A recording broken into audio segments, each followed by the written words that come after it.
ये ट्रांसफार्मर के objective question जो हमारे पिछले एग्जाम में आए हुए हैं। Number 1, which of the following does not change in a transformer. Transformer क्या चेंज नहीं करता? फ्रीक्वेंसी। यानी कि ट्रांसफार्मर की डेफिनेशन से पता चलता है it is a static device which convert AC voltage and current one level to another level without change in frequency. In a देखिए अगला question, in a transformer the energy is converted from primary to secondary. कि transformer है जो energy transfer कैसे करता है? Primary to secondary में by the flux के थ्रू होता है। A transformer core is laminated to, कि ट्रांसफार्मर के कोर को लेमिनेटेड क्यों करते हैं हम?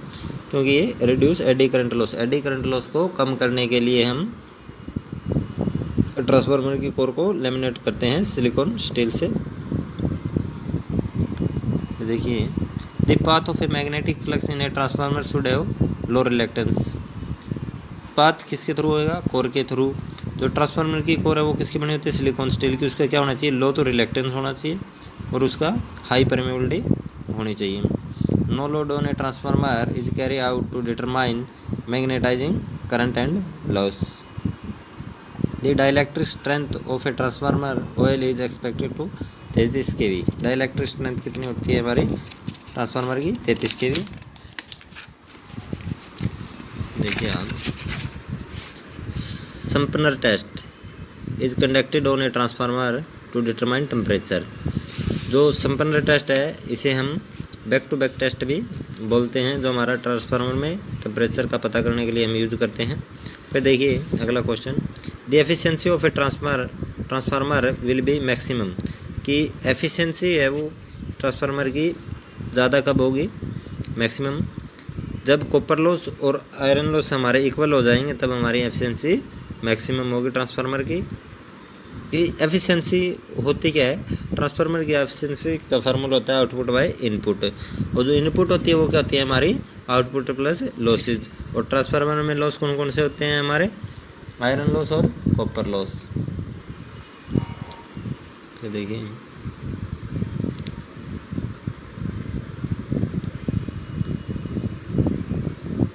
ये देखिए 93, purpose of providing an iron core in a transformer is to decrease the reluctance of the magnetizing path. कि वही बात है, ये जो ट्रांसफार्मर है उसकी कोर का क्या होता है? Low reluctance. Which of the following is not a part of transformer installation. कि ट्रांसफार्मर का इनमें से कौन सा पार्ट नहीं है? जो कंजर्वेटर है वो भी हमारा ट्रांसफार्मर का पार्ट है। ब्रीथर भी है जो हमारा मॉइस्चर को ऑब्जर्व करता है। कॉइल्स रिले है और एक्साइटर है ना, ये हमारा ट्रांसफार्मर का पार्ट नहीं है। फिर देखिए, while conducted short circuit test on a transformer the flowing side is short circuit. तो इसमें हमारी लो वोल्टेज साइड है, इसको हम शॉर्ट सर्किट करते हैं, और हाई वोल्टेज जो वाइंडिंग होती है, साइड होती है, उस पर हम हमारे इंस्ट्रूमेंट लगाते हैं। और जो ओपन सर्किट टेस्ट होता है उसमें हम लो वोल्टेज साइड को ओपन रखते हैं, और जो हाई वोल्टेज साइड है उस तरफ हम हमारे इंस्ट्रूमेंट लगाते हैं। In the transformer flowing winding has got more cross sectional area. Low voltage winding है उसका क्रॉस सेक्शनल एरिया ज़्यादा होता है।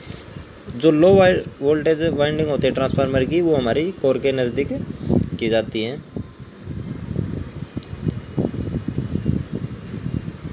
फिर आगे देखिए, ये देखिए फिर आप, primary winding of a transformer could either be a low voltage or high voltage winding.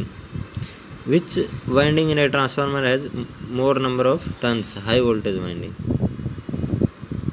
जो हाई वोल्टेज वाइंडिंग होती है उसमें हमारे मोर नंबर ऑफ टर्न्स होते हैं। जो efficiency of a power transformer है is of the order of. जो एफिशिएंसी है हमारी पावर ट्रांसफार्मर की वो कितनी होती है? 98% होती है। जो हमारा आइडियल ट्रांसफार्मर है उसकी एफिशिएंसी कितनी होती है? 100% होती है हमारी।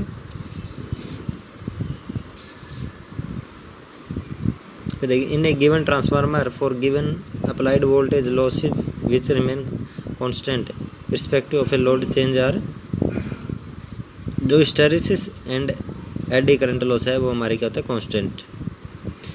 कि जो आयरन लॉस होता है हमारा या फिर कोर लॉस होता है उसे हम कांस्टेंट लॉस भी कहते हैं, जो हमारा लोड के बदलने से नहीं बदलता है। जो कोर लॉस या आयरन लॉस है वही हमारा 2 टाइप का होता है, hysteresis loss and eddy current loss.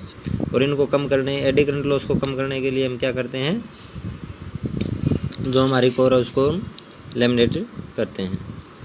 A common method of cooling a power transformer is oil cooling. Oil cooling है ये हमारा सबसे कॉमन मेथड है। फिर देखिए in a transformer routine efficiency depend upon load current पे और पावर फैक्टर पे हमारी एफिशिएंसी क्या डिपेंड करती है। देखिए इन द ट्रांसफर